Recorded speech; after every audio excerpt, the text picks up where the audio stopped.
నమస్కారం. కథను వినబోయే శ్రోతలకు చందమామ కథలు బై ఆర్కే స్వాగతం. ప్రస్తుతం చెప్పబోయే కథలలో మొదటి కథ దొంగ కాని దొంగ. ఒక ఊరిలో మంచయ్య, చెడ్డయ్య అనే ఇద్దరు ఇరుగు పొరుగున ఉండేవారు. మంచయ్య పేదవాడే కాని ఉన్నంతలో నలుగురికి మంచి చేయాలనుకుంటాడు. చెడ్డయ్య ఉన్నవాడే కాని తనకంటే ఎవరు గొప్పగా ఉండకూడదనుకుంటాడు. ఒక రోజున చెడ్డయ్య ఇంటి ముందు వీధి కుక్క నిలబడి అదే పనిగా మొరగసాగింది. చెడ్డయ్యకు కోపం వచ్చి దాన్ని రాళ్లతో కొట్టాడు. ఆ కుక్క పారిపోయి మంచయ్య ఇంటి ముందు దాగి అదే పనిగా మొరగసాగింది. కుక్కకు ఆకలిగా ఉన్నట్టున్నదని మంచయ్య ఒక అరిటాకులో ఇంత అన్నం వేసి తెచ్చి ఆ కుక్క ముందు పెట్టాడు. అది ఆ అన్నం తిని తోక ఆడిస్తూ మంచయ్య వంక కృతజ్ఞతగా చూసి ఉన్నట్టుండి మంచయ్య ఇంట్లోకి దొరబడి పెరట్లోకి వెళ్ళి ఒకచోట ముందు కాళ్ళతో నేల మీద గట్టిగా గోకుతూ మట్టిని తొలగించసాగింది. వృద్ధురాలైన మంచయ్య తల్లి ఇది చూసి, ఒరే, నీ వల్ల కాలభైరవుడికి తృప్తి కలిగినట్టున్నది. ఆయన ఏదో సందేశాన్ని ఇస్తున్నాడు, అక్కడ తవ్వి చూడు నాయనా అన్నది. అది విన్న అతని భార్య గుణపం తెచ్చి ఇవ్వగా మంచయ్య ఆ ప్రదేశంలో తవ్వసాగాడు. ఎప్పుడు వెళ్ళిందో గాని ఆ కుక్క మాయమైంది. కాసేపటికి మంచయ్యకు ఆ ప్రదేశంలో ఒక కొయ్యపెట్టె ఒకటి దొరికింది. అందులో బంగారు కాసులు, ఒక రాగి రేకు ఉన్నాయి. తన ముందు తరాల వారి సుఖ సంతోషాల కోసం కొంత బంగారాన్ని అక్కడ దాచి ఉంచినట్లు మంచయ్య తాతగారు రాసిన వాక్యాలు ఉన్నాయి ఆ రాగి రేకు మీద. దాంతో మంచయ్య దశ తిరిగిపోయింది. అతను 4 ఎకరాల పొలం కొని పొలం చేయిస్తున్నాడు. చిన్న వ్యాపారం కూడా ప్రారంభించాడు. ఇంటిల్లపాది సుఖంగా జీవించసాగారు. అయితే ఏ ఒక్కరూ కూడా మంచితనాన్ని మాత్రం విడిచిపెట్టలేదు. ఉన్నట్టుండి మంచయ్యకు మంచి రోజులు రావడం చూసి పొరుగునే ఉన్న చెడ్డయ్య భరించలేకపోయాడు. అతని విషయం ఏమిటి అని ఆరా తీసి సంగతి తెలుసుకున్నాడు. వెంటనే గ్రామాధికారి వద్దకు వెళ్ళి జరిగింది చెప్పి, అయ్యా, భూమి లోపల ఏం దొరికినా అది రాజుగారికి చెందాలి కదా. మంచయ్య తన పెరట్లో బంగారం దొరికితే అది తనే ఉంచేసుకుని అనుభవిస్తున్నాడు అని ఫిర్యాదు చేశాడు. గ్రామాధికారి ఈ విషయమై దర్యాప్తు చేశాడు. అంతా తెలుసుకున్నాక ఆయన చెడ్డయ్యను పిలిచి మంచయ్య తాతగారు రాగిరేకు మీద వీలునామా రాసి తన ఆస్తిలో కొంత బంగారాన్ని తన వారసులకు ఇచ్చాడు. అందువల్ల ఆ బంగారం ఆయనకే చెందుతుంది. సరిగా విషయం తెలియకుండా ఇటువంటి ఫిర్యాదులు చేయవద్దు అని గట్టిగా మందలించి పంపేశాడు. ఇది జరిగాక చెడ్డయ్యకు ఇంకా కడుపు మండిపోయింది. అప్పుడు అతనికి కుక్క విషయం గుర్తొచ్చింది. ఆ రోజు కుక్క ఒకటి తన ఇంటి ముందు మురిగితే తను రాళ్లతో కొట్టాడు. అది మహిమగల కుక్క అని మంచయ్యలాగా తాను పసిగట్టలేకపోయాడు. అది ముందుగా తన ఇంటి ముందు మురిగిందంటే తన ఇంట్లో నిధి ఉండాలి.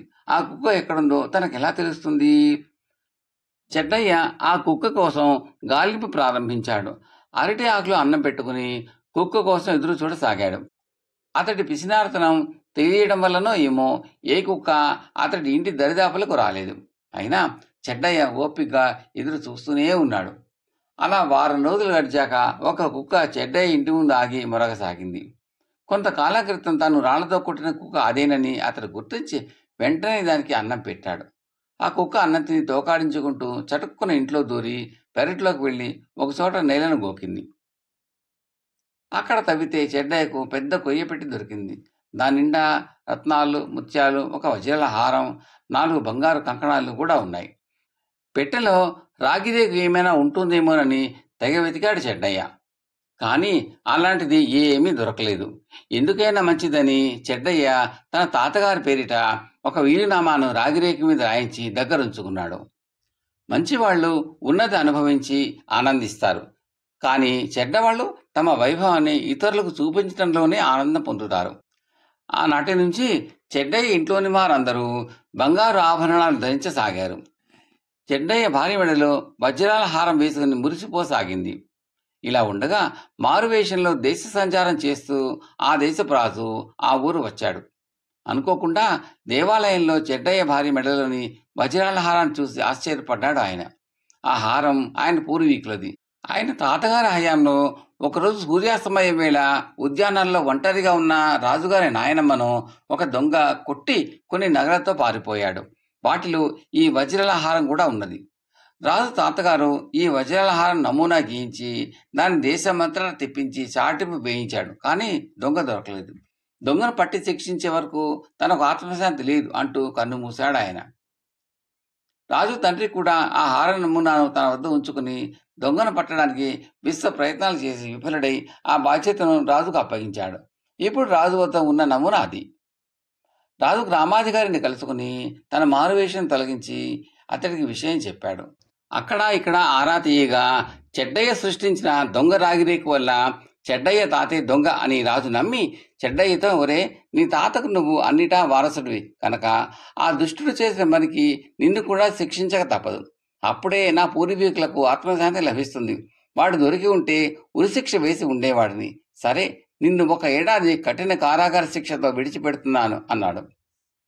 తన దురాశకు పోయి ఇంటి పెరట్లో నిధి దొరికితే రాజుకు అంత చేయకపోవడం వల్ల, లేని రాగిరేకును సృష్టించడం వల్ల తను దొంగగాని దొంగనయ్యాను అన్న పుట్టెడు దుఃఖంతో చెడ్డయ్య కారాగారానికి వెళ్ళాడు. కథ సమాప్తం. 2వ కథ ఉత్తమ కవి. పూర్వం కుంతల దేశాన్ని పాలించిన రాజవర్ధనుడు గొప్ప కవి, పండిత, పోషకుడుగా పేరు పడ్డాడు. ఆయన స్వయంగా కవి కావటం చేత తన దగ్గరకు వచ్చే కవుల కవిత్వంలోని గుణదోషాలను స్వయంగా పరిశీలించి తగు విధంగా నిర్ణయం తీసుకునేవాడు. కవులను ఆదరించేవాడు. ఏడాది పొడుగునా కవులను, పండితులను ఆదరించడంతో పాటు రాజవర్ధనుడికి మరొక అలవాటు కూడా ఉండేది. ప్రతి ఏడు శరన్నవరాత్రులలో ఆయన సరస్వతి పూజల్ని ఘనంగా నిర్వహించి ఆ సమయంలో తన వద్దకు వచ్చిన కొత్త కవుల కావ్యాలన్నిటినీ పరిశీలించి ఉత్తమంగా తోచిన కావ్యానికి విజయదశమి నాడు బహుమానం ఇచ్చేవాడు. ఆ కావ్యాన్ని రచించిన కవికి ఆ రోజున ఘనంగా సన్మానం జరిగేది. ఒక్కొక్కసారి ఉత్తమ కావ్యాన్ని రచించిన కవి ఆస్థాన కవిగా కూడా నియమించబడేవాడు.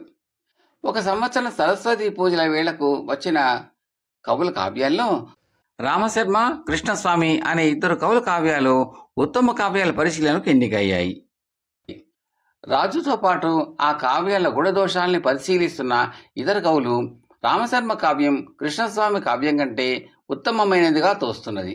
ప్రభు, కృష్ణస్వామి కావ్యం అక్కడా అక్కడ రసగుళికల్లాంటి పద్యాలతో అద్భుతంగా ఉన్నమాట నిజమే. కానీ వ్యాకరణ దోషాలు, రసహీనమైన కవితా పంక్తులు కూడా అతడి కవిత్వంలో విస్తారంగానే చోటు చేసుకున్నవి. రామశర్మ కావ్యం అలా కాకుండా మొదటి నుంచి చివరి దాకా ఏకరీతిని బాగున్నది. అందుచేత ఈ సంవత్సరం రామశర్మని ఉత్తమ కవిగా ఎంపిక చేసి అతడి కావ్యానికే బహుమతి ఇవ్వడం న్యాయం అని అభిప్రాయపడ్డారు. కానీ రాజవర్ధనుడు చిరునవ్వుతో వారిని వ్యతిరేకిస్తూ, వీరు కావ్యాన్ని పరిశీలించేటప్పుడు కవి జీవిత విధానాన్ని కూడా పరిగణనలోకి తీసుకోవాలి. అతడి పూర్వాపరాలు పరిశీలించాలి. రాజోద్యోగుల ద్వారా ఈ 2 కవుల గురించి నేను తెలుసుకున్నాను.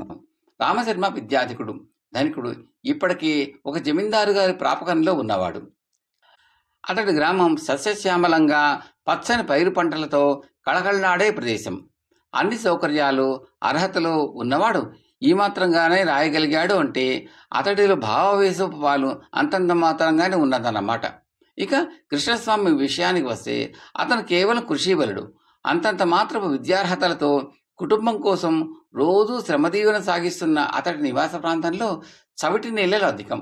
4 వంతులు శ్రమిస్తే గాని 1 వంతు ఫలం దక్కదు. అయినప్పటికీ అతడు రసగుళికల్లాంటి పద్యాలు రాయగలిగాడంటే అతడి హృదయాంతరాళంలోని భావచరి పర్వత కఠినమైన జీవనశైలిని సైతం చీల్చుకుని పైపైకి ఎగసిపడుతున్నదన్నమాట. అటువంటి వాడికి మనం సౌఖ్యాన్ని, సౌకర్యాన్ని కల్పిస్తే అతడు మరింత అద్భుతమైన కవిత్వాన్ని సృష్టించగలుగుతాడు. ఇక వ్యాకరణం లాంటి వాటి మాటకొస్తే రచనకు తగినంత సమయం, రాసిన దానిని పునఃపరిశీలించే వ్యవధి ఉంటే సరిపోతుంది. ఇప్పుడు చెప్పండి, ఈ 7 ఎవరిని ఉత్తమ కవిగా ఎంపిక చేద్దాం? ఏది ఉత్తమ కావ్యం అంటూ ప్రశ్నించాడు. రాజు మాటలతో తమ తప్పు గ్రహించిన కవులంతా ఏకగ్రీవంగా కృష్ణస్వామే ఉత్తమ కవి అంటూ తీర్మానించారు. రాజవర్ధనుడు కృష్ణస్వామిని సన్మానించి ఉత్తమ కవిగా గౌరవించి అప్పటికప్పుడే అతన్ని ఆస్థాన కవిగా నియమించాడు. కథ సమాప్తం.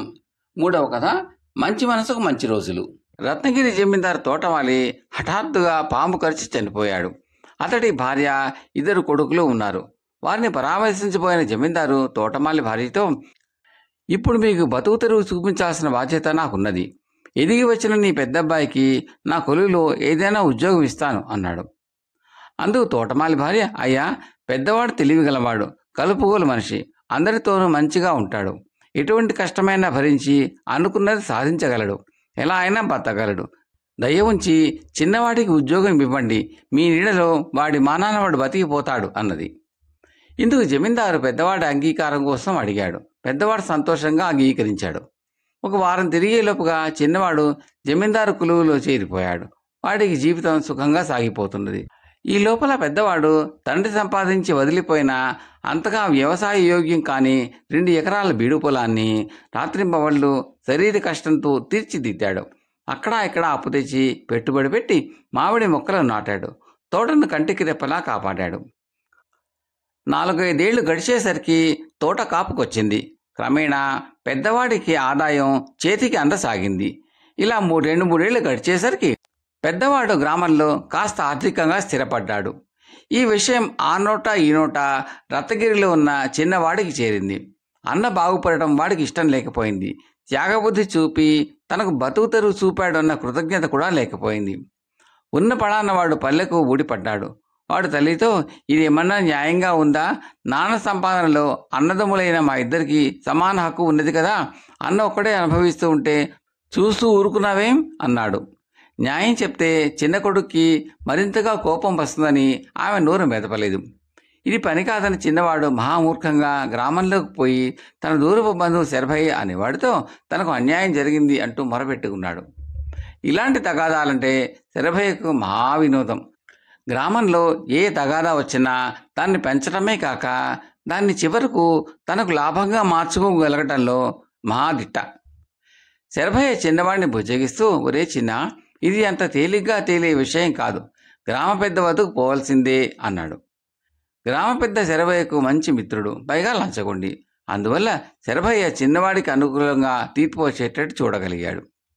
తన భాగానికి వచ్చిన ఎకరా మామిడి తోటను ఏం చేయాలా అని చిన్నవాడు ఆలోచిస్తుంటే శరభయ్య, తోట సంగతి నేను చూస్తాలే, ఆ విచారం నీకు వద్దు, ఏడాది చివర వచ్చిన ఆదాయాన్ని చెరిసగం తీసుకుందాం అన్నాడు. చిన్నవాడు సంతోషంగా తోట బాధ్యతను శరభయ్యకు అప్పగించి మర్నాడే తిరిగి రత్నగిరి వెళ్ళిపోయాడు. శరభయ్య వల్ల, గ్రామ పెద్దల వల్ల జరుగుతున్న కుట్ర అంతా గమనిస్తున్న చిన్నవాడి తల్లి ఇక సహించలేక పెద్ద కొడుకును వెంట పెట్టుకుని రత్నగిరి వెళ్ళి శరభయ్యని గురించి, గ్రామ పెద్దల గురించి జమీందారుకు ఫిర్యాదు చేసింది. జమీందారు శరభయ్యను, గ్రామ పెద్దను తన కొలువుకు రప్పించి నయాన భయాన వాళ్ళ నుంచి మొత్తం విషయం రాబట్టాడు. జరిగిందంతా విన్నాక జమీందారుకు చిన్నవాడి మీద ఎక్కడ లేని కోపం ముంచుకొచ్చింది. ఆయన చిన్నవాడితో, ఒరి కృతజ్ఞుడా, మేలు చేసిన వారికి కీడు చేసే నువ్వు ఎలా సుఖంగా బతకగలవు? దొంగిలించిన సొత్తు ఎందుకు కొరగాదు అని పెద్దలంటారు. అది నీకు జరిగి తీరుతుంది. కృతజ్ఞత లేనివాడు హంతకుడు కంటే, దొంగ కంటే పరమ నీచుడు అని ఆర్యోక్తి. నీలాంటి వాడు నా కొలువులో ఉండటానికి నాకు సిగ్గుచేటు. అందువల్ల నిన్ను నా కొలువులోంచి తొలగిస్తున్నాను. పోయి తండ్రి ఆస్తుల్లో వచ్చిన నీ వాటా ఎకరం మామిడి తోటను సాగు చేసుకుంటూ అందులోనే బతుకు అని ఆజ్ఞాపించాడు. ఆ తర్వాత జమీందారు గ్రామంలో తప్పుడు వ్యవహారాలు నడుపుతున్నందుకు గ్రామ పెద్దకు, శరభయ్యకు గట్టిగా చివాట్లు పెట్టి వాళ్ళకు పెద్ద పెద్ద మొత్తాల్ని జరిమానాగా విధించాడు. జమీందారు అంతటితో ఊరుకోక పెద్దవాడితో, మిగిలిన ఎకరం తోట నీ కష్టార్జితం, అంతేకాదు నీలోని స్వార్థరహితమైన ఉపకార బుద్ధిని ప్రశంసిస్తూ ఈనాటి నుంచి నిన్ను గ్రామ పెద్దగా నియమిస్తున్నాను అని అప్పటికప్పుడు దివాన్ చేత అందుకు అవసరమైన పత్రాలు రాయించి పెద్దవాడికి ఇప్పించాడు. ఈ విధంగా మంచి మనసు గల అన్నకు మంచి రోజులు ప్రాప్తించాయి. కథ సమాప్తం. 4వ కథ, సిద్ధేంద్రుడి హితవు. కథలోకి వెళ్ళబోయే ముందుకు శ్రోతలకు మనవి, మీకు ఈ కంటెంట్ నచ్చితే లైక్ చేయండి, బంధుమిత్రులకు షేర్ చేయండి, సబ్స్క్రైబ్ చేసి గంట సింబల్కి ఆల్ కూడా నొక్కండి. మీ సూచనలు, సలహాలు కామెంట్లో తప్పక తెలపండి. చాలామంది చూస్తున్నారు కానీ లైక్ చేయడము, కామెంట్లు పెట్టడం చేయటం లేదండి. దయచేసి అవి చేయండి. అది మాకు ఎంతో ప్రోత్సాహకరంగా ఉంటుందండి. Thank you very much. సిద్ధేంద్రుడి హితవు. ఇది బేతాళ కథ. పట్టు వదలని విక్రమార్కుడు చెట్టు వద్దకు తిరిగి వెళ్ళి చెట్టుపై నుంచి శవాన్ని దించి భుజాన్ని వేసుకుని ఎప్పటిలాగే మౌనంగా శ్మశాన్ని గీసి నడవసాగాడు. అప్పుడు శవంలోని బేతాళుడు, రాజా, ఇంత అర్ధరాత్రి వేళ భీతి గొలిపే ఈ శ్మశానంలో నువ్వు పడుతున్న శ్రమకు ఎలాంటి ప్రతిఫలం ఆశిస్తున్నావో నాకు తెలియదు. కానీ నువ్వేమైనా మంత్రసిద్ధులు సాధించదలచితే మాత్రం తగు జాగ్రత్తలో ఉండాలి. ఎందుకంటే వాటిని ఆచరణలో పెట్టడం కత్తి మీద సాము లాంటిది. సిద్ధేంద్రుడు అనే పండితుడు అలాంటి విషయంలో స్వార్థం పనికిరాదని హెచ్చరించిన ఆయన శిష్యుల్లో ఒకడైన విజయసింహుడు అనేవాడు కేవలం స్వార్థం కోసమే ఆ సిద్ధులను ఉపయోగించుకున్నాడు. అయినా మరొక పండితుడు అది ఏమాత్రం స్వార్థం కాదని, అధర్మం కాదని తోసిపుచ్చాడు. ఇందుకు ఉదాహరణగా రవివర్మ, విజయసింహుడు అనే వాళ్ల కథ చెప్తాను, శ్రమ తెలియకుండా విను అంటూ ఇలా చెప్పసాగాడు. ఒకానొక అరణ్య ప్రాంతంలో సిద్ధేంద్రుడు అనే మహాపండితుడు గురుకులం నడుపుతూ ఉండేవాడు. ఒకసారి ఆయన గురుకులంలో విద్య పూర్తి చేసిన కొందరు విద్యార్థులకు వీడ్కోలు చెబుతూ, నాకు తెలిసిన అన్ని శాస్త్ర విద్యలు మీకు బోధించడం జరిగింది. మీరు అతి ముఖ్యమైన ఒక ధర్మసూత్రాన్ని అన్ని వేళలా గుర్తుంచుకోవాలి. మనిషి ఏది సాధించదలచినా అది అతడి కృషి, పట్టుదల, మానసిక, శారీరక క్రమశిక్షణల వలనే సాధ్యం. కానీ ఒక్కొక్కసారి మనిషి ఎంత కృషి చేసినా ఫలితం కలగకపోవటమో లేదా తగినంత ఫలితం లభించకపోవటమో జరుగుతుంది. అటువంటి సందర్భాలలో మాత్రమే మీరు నేర్చిన మంత్రశక్తిని ఉపయోగించుకోండి. అంతేగాని మీ కృషిని, పట్టుదలను పక్కన ఉంచి మంత్రశక్తితో సునాయాసంగా కార్యం సాధించే పరాన్నభుక్కులు కాకండి అని హితబోధ చేశాడు. గురువు సిద్ధేంద్రుడి యొక్క ఈ హితవాక్కులు గౌతమీపురవాసులైన రవివర్మ, విజయసింహులకు చాలా తృప్తి కలిగించాయి. వాళ్ళిద్దరూ చాలా సన్నిహితులైన మిత్రులు. వాళ్ళు 10 సంవత్సరాల క్రితం గురుకులంలో చేరి సిద్ధేంద్రుడి ఆదరాభిమానాలకు పాత్రులై విద్యాభ్యాసం ముగించారు. వాళ్ళు తమ ఊరుకు ప్రయాణమవుతూ గురువుకు సాష్టాంగ నమస్కారం చేశారు. ఆయన వాళ్లను ఆశీర్వదించి మందహాసం చేశాడు. ఆ మందహాసంలో వాళ్లకు నా హితబోధ మరవకండి అన్న హెచ్చరిక కనిపించింది. తిరుగు ప్రయాణంలో వాళ్ళిద్దరూ గోకవరం అనే గ్రామం చేరుకున్నారు. అక్కడ గ్రామం మధ్యలో ఉన్న సత్రంలో విడిది చేసి భోజనానంతరం సత్రం అరుగు మీద కూర్చున్నారు. ఆ సమయంలో గ్రామ ప్రజల మాటల ద్వారా ఆ సాయంత్రం అక్కడ మల్లయుద్ధపు పోటీలు జరగనున్నట్టు తెలిసింది. ఆ చుట్టుపక్కల గొప్ప భీమబలుడుగా పేరుబడి విర్రవీగుతున్న ముక్కంటి అనేవాడిని ఓడించిన వాడికి గ్రామ పెద్ద నుంచి 1000 వరహాలు బహుమతిగా లభిస్తుంది. రవివర్మ విజయసింహుడితో, విజయ, కేవలం డబ్బు కోసం కాకపోయినా మనం గురుకులంలో నేర్చిన మల్ల విద్యా పాఠవం ఏ పాటిదో తెలుసుకునేటందుకు ఈ పోటీలో పాల్గొందాం. నేను గురువుగారు నిర్వహించిన పోటీలలో అందరినీ ఓడించిన వాడిని కదా, ముక్కంటి మీద నేను పోటీకి దిగుతాను అన్నాడు. దానికి విజయసింహుడు అభ్యంతరం చెబుతూ, మిత్రమా, ఈ అవకాశం నాకు ఇవ్వు. నువ్వేమో బాగా కలిగిన వాడివి, నేనా అంత కలిగిన వాడిని కాదు. ఆ 1000 వరహాలు సంపాదించుకునే అవకాశం నాకు ఇవ్వు అన్నాడు. ఇందుకు రవివర్మ సంతోషంగా అంగీకరించాడు. ఇద్దరూ సాయంకాలం మల్లయుద్ధ పోటీలు జరిగే ప్రదేశానికి వెళ్లారు. అక్కడ జనం గుంపులు గుంపులుగా చేరారు. గ్రామాధికారి, ఇతర పెద్దలు ఒక వేదిక మీద ఆసీనులై ఉన్నారు. ముక్కంటి మీసం మెలివేసి తనతో పోటీకి వచ్చిన వాళ్లను క్షణాల మీద మట్టి కరిపించాడు. చివరికి విజయసింహుడి వంతు వచ్చింది. విజయసింహుడి ధాటికి ముక్కంటి విలవిల్లాడిపోయాడు. 4-5 నిమిషాలు గడిచే లోపల విజయసింహుడు ముక్కంటిని వెల్లకిలా పడగొట్టి 2 కాళ్ళు వడిసి పట్టుకుని నేల మీద గిరగిరా తిప్పాడు. జనం హర్షధ్వానాలు చేశారు. గ్రామాధికారి విజయసింహుడికి 1000 వరహాలు బహూకరించి అభినందించాడు. మిత్రులిద్దరూ ఆ రాత్రి సత్రంలోనే గడిపి తెల్లవారగానే తమ ఊరుకు బయలుదేరి చీకటి పడే వేళకు ఒక అరణ్య మార్గాన్ని చేరారు. ఆ చీకట్లో ముందుకు పోవడం ప్రమాదకరమని భావించి దాపులు కనిపించిన ఒక చెట్టు కింద పడుకుని తొందరలోనే నిద్రలోకి జారుకున్నారు. అర్ధరాత్రి వేళ ఎవరో వాళ్ళని తట్టడంతో కళ్ళు తెరిచి చూశారు. ఎదురుగా అతి బలిష్ఠులైన 3 దొంగలు పొడవాటి కత్తులతో కనిపించారు. విజయసింహుడు ఈ మాత్రం జంకక కఠినమైన స్వరంతో, ఎవరు మీరు అని గద్దించి ప్రశ్నించాడు. దాని దొంగల్లో ఒకటి పెద్దగానవి తెలియటం లేదా అంటూ కత్తి ఝుళిపించి, గ్రామాధికారి ఇచ్చిన 1000 వరహాలతో పాటు మరేదైనా చిల్లరా మల్లారా ఉంటే వేగిరం ఇచ్చేయండి లేదా అంటూ కత్తిని విజయసింహుడి కంఠానికి గురిచేశాడు. వాడు మాట ముగించే లోపలే విజయసింహుడు గట్టిగా చిటికి వేసి తన కత్తి పిడి మీద చేయి పెట్టేంతలో దొంగ భళ్ళు మంటూ నెత్తురు కక్కి బోర్లా పడిపోయాడు. ఇది చూసిన మిగతా 2 దొంగలు మాంత్రికులు అంటూ పెద్దగా అరిచి వెనుదిరిగి పారిపోయారు. ఈ జరిగిన దానికి రవివర్మ ఆశ్చర్యపోతూ, నిజం చెప్పు విజయ, ఈ దొంగ మీద నువ్వు మంత్రం ప్రయోగించావు కదా అని ప్రశ్నించాడు. ఆ ప్రశ్న వింటూనే విజయసింహుడు వెలవెలపోతూ, క్షమించు రవి, ఇదే కాదు, ముక్కంటి మీద కూడా మంత్రం ప్రయోగించే సునాయాసంగా విజయం సాధించాను అన్నాడు. అంటే నువ్వు స్వార్థం కొద్దీ మన గురువు గారు చేసిన హితబోధను మర్చావన్నమాట అన్నాడు రవివర్మ కోపంగా. అందుకు విజయసింహుడు శాంతంగా, మిత్రమా, ఏది స్వార్థం, ఎలాంటి పరిస్థితుల్లో మంత్రశక్తులు ఉపయోగించాలి అన్న విషయంలో మన ఇద్దరి మధ్య అభిప్రాయ భేదం ఉన్నట్టు కనబడుతున్నది. మనం ఊరు చేరాక మన చిన్ననాటి గురువులు విశ్వనాథాచార్యుల వారికి సంగతి చెప్పి వారి అభిప్రాయం అడుగుదాం. ఇందుకు నీ అభ్యంతరం ఉండదనుకుంటాను అన్నాడు. దీనికి రవివర్మ జవాబు చెప్పకుండా మౌనంగా ఊరుకున్నాడు. మర్నాడు సూర్యోదయం అయిన కొద్దిసేపటికి ఇద్దరూ తమ ఊరు పక్కన ప్రవహిస్తున్న నదీ తీరంలో గల విశ్వనాథాచార్యుడి ఆశ్రమం చేరారు. ఆ సమయంలో ఆయన ఆశ్రమం ముందున్న చెట్టు కింద కూర్చుని ఏవో తాళపత్రాలు చూస్తున్నాడు.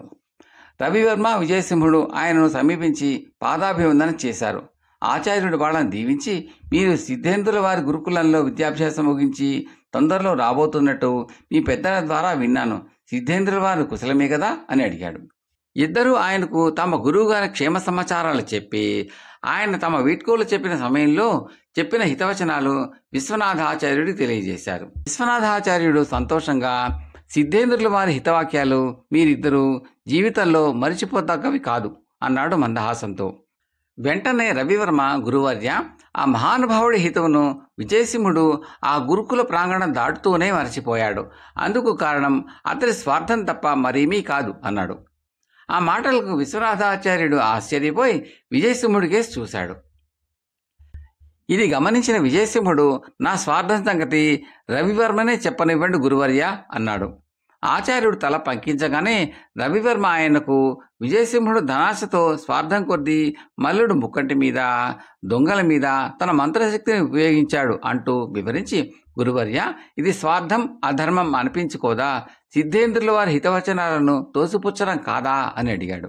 అందుకు ఆచార్యుడు ఒక్క క్షణం కూడా ఆలోచించకుండా, వర్మ, ఇందులో విజయుడి స్వార్థం అధర్మ ప్రవర్తన అంటూ ఏమీ లేదు, నువ్వే వితర్కించి చూడు అంటూ చిరునవ్వు నవ్వాడు. బేతాళుడు ఈ కథ చెప్పి, రాజా, విజయసింహుడు తన గురువు చెప్పిన హితువును తోసిపుచ్చి ధనాశ గుద్ది 2 చోట్ల మల్లుడు ముక్కంటి మీద, దొంగల మీద తన మంత్రశక్తిని ఉపయోగించాడు.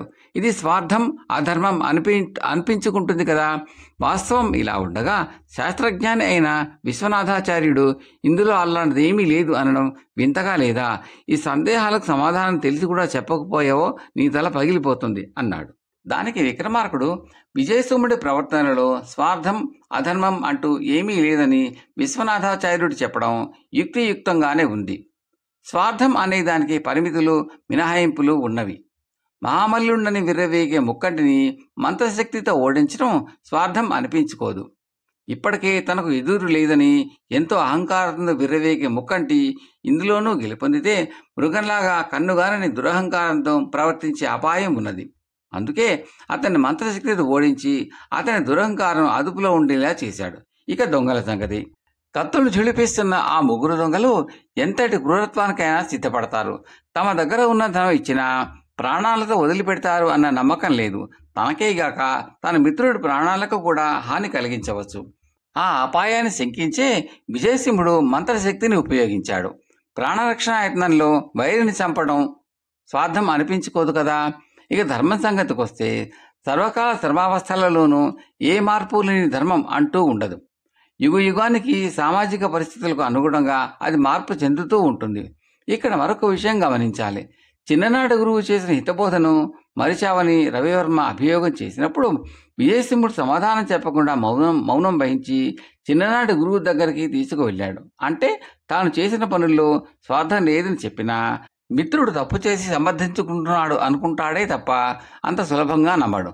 అందుకే ధర్మాధర్మాలు తెలిసిన విశ్వనాథాచార్యుడి దగ్గరకు తీసుకువెళ్ళి తను చేసిన పనిని గురించి రవివర్మ చేతనే చెప్పించాడు. అది అతని ధర్మబుద్ధినే చాటుతున్నది అన్నాడు.